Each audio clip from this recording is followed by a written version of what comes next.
శ్రీరామనవమి వచ్చేసింది కదా. అయితే శ్రీరామనవమికి మనం స్పెషల్ గా చేసుకునే ప్రసాదం రెసిపీస్ పచ్చి సలిమిడి, వడపప్పు, పానకం ఎలా చేసుకోవాలో ఈ వీడియోలో షేర్ చేస్తున్నాను.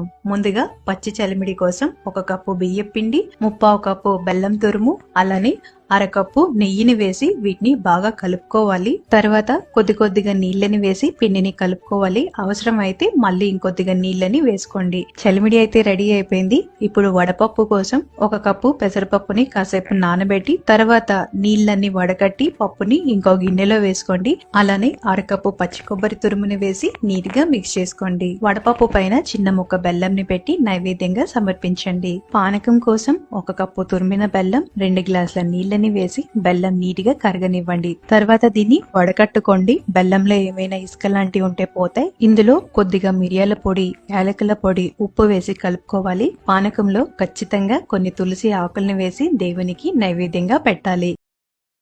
Download ShareChat.